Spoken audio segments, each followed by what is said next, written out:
everybody. Welcome back to another Dice Tower review. My name is Zeke Garcia. I'm Tom Vassell. Today we're taking a look at an abstract game called, how do you pronounce that, Tom? WaldMeister, a delicious drink. I think I'm mixing that with something else.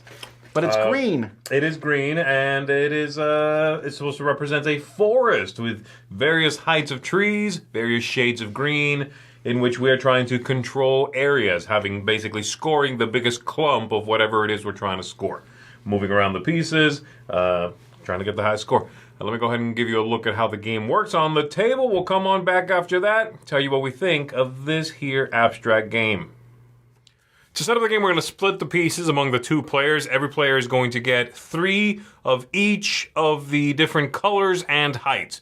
So the yellow-green here, the leaf green, and the dark green are the 3 colors, and the 3 sizes, small, medium, and large.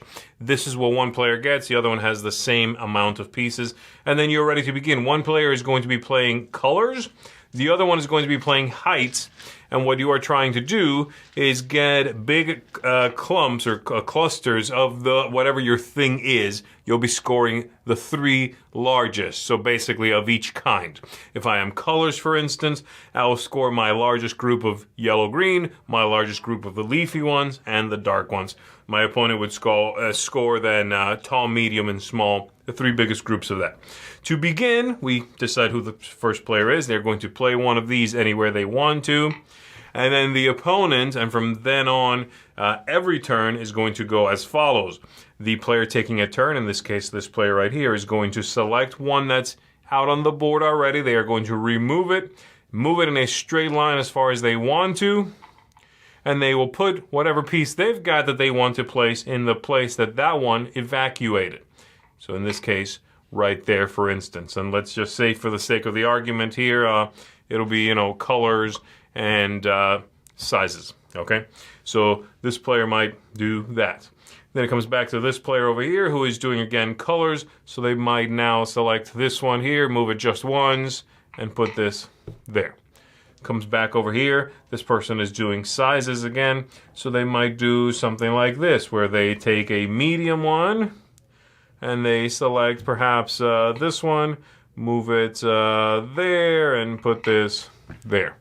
And this continues. Again, you always must take one, pick it up, move it, cannot cross anything. So if I want to pick this up, it can go this way. And if I wanted to go, let's say this is, here. If I wanted to go that way, I couldn't go past this. And then you leave it and you take the space you left behind. That's it. We keep going until all the pieces have been put out there, and then we are going to check who's got the highest score, counting again the 3 things you'll be scoring for. They recommend, because it's a little harder to see, and I agree with this, I would say maybe more than a little, harder to see heights than it is colors. They recommend that you play once and then switch the thing you're scoring for and play again and compare your scores that way. But that pretty much is the game. All right, there we go. That is WaldMeister. I like the kind of philosophy, I guess, of this company. I like their vibe. I like what they do. This is the box, which they're not great looking boxes. All their games just basically have a sticker on a brown box like this. But what's in the box, I think, is very high quality components. I agree on that. Wooden boards are beautiful. Usually the bits that you're playing with are made from that same wood. The games have a look. They have a feel for the most part. But they're not always good games. It's just like abstract games are... Well, abstract games are... it's difficult to keep making engaging, interesting abstract games that feel fresh, in my opinion. Yes. That give you something that makes you go, again, in a good way, like, okay, I see what's going on here. This is evolving. This is blossoming. I want to bring this back to the table. The other day I was at a mass market store and I saw these sets of abstract games and I thought, that's not as interesting to me now. Sure. As a kid, that stuff was more fascinating because I hadn't seen them before. I think there is something fascinating and rich about abstract games. Yes. There is something that, especially as a child where you don't know much of the world. I think an abstract game and its interesting foreign rules are mysterious. They're very engaging, and I do very much appreciate that. This one is one that I don't think makes it to the upper echelon of the games that this company has put out.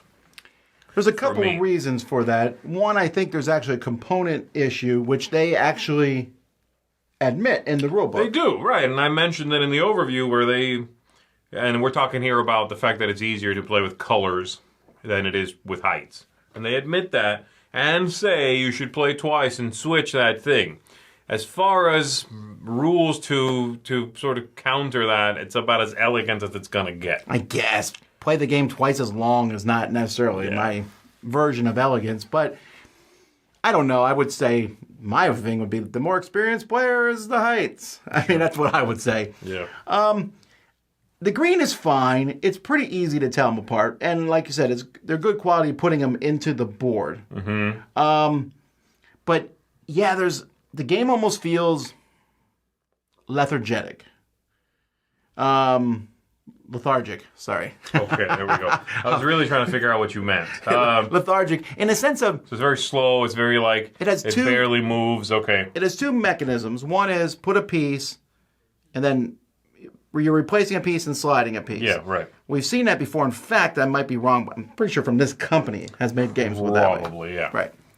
That's interesting, but then the groupings and just having the biggest group of each other, that's not interesting. I've seen that done 20 times before. It's not the cleverest way to score, that's for sure. But it's fine. The problem is that the game condenses, which you like that a little bit more than I do. You mean it gets tighter and tighter and things? Yeah, I do. I'm good either way, but I do like abstracts that evolve. I like an abstract that gives you fewer and fewer possible moves because the things vanish. Or in this case, like they get packed, which is really the same thing. You have fewer and fewer, choices. Oh, this now can no longer just go all the way to the edge of the board because there's things in the way. I do like that. I like that this game does have an arc. Unfortunately, yes, that arc is slow and lethargic, but also my biggest issue is the fact that they picked a theme for an abstract game. The forest is not even a theme, it's a setting. And they really slavishly stuck to it. This did not need to be 3 heights and 3 shades of green.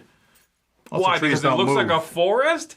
Why? I think that's what it is. It does look looks a little nice when it's all done. I think it looks lovely, and I would very much get this game and set it on a table and leave it out on that table. Do you think the first 20 moves matter? Yeah, I do. Maybe it seems like that they don't, but I do think they do. I think there's a lot of blocking that can be done in this game. A lot of this section is going to be, my short trees and my medium, and you do maneuver that around. I do wish that they would have found something other than height for the other player. That sucks to be the player stuck with height. And I don't necessarily buy into it's a forest. You know what I mean? There could have been other things to make this game play more easily and play better and jettison that vague setting. Here's the thing, though. Despite all this negativity we're saying, I don't hate the game. I'm giving it a 6. It's fine. Mm-hmm. I have a good time doing it, but I also feel like I could have a full conversation with someone else and only keep one eye on the game. I might not do... I'm obviously a WaldMeister master. You're not a WaldMeister master would whoop on me, but what I felt like is the game never made me feel too much tension. I kind of was watching the game as much as I was playing it. That's a good way to put it. I think that's a good way to put it. Yeah, this is not... I don't want that in my abstract games. Yeah, I want to sit there and be like, oh, please don't move there. Don't move there. I want that tense game. The abstracts, they're supposed to be that short but intense burn. That's how I want an abstract to feel. This is... You're right. It's like the chatting casual abstract. This is like, I'm moving things around here, there. I like it less than you do. I also thought it was fine, but I'm giving it a 5. This is nothing I'm going to remember in 3 months. It's just not going to happen at all. And again, no knock on the company. I like some of their games very much, and I'm glad that they do make them because there's so few abstract games, especially with this quality of wooden components. But this one was a miss for me. Yeah. Well, there you go. That is it. WaldMeister. That's going to do it, folks. My name is Z Garcia. I'm Tom Vassell. Don't get lost in the forest. Because of the trees. Wow.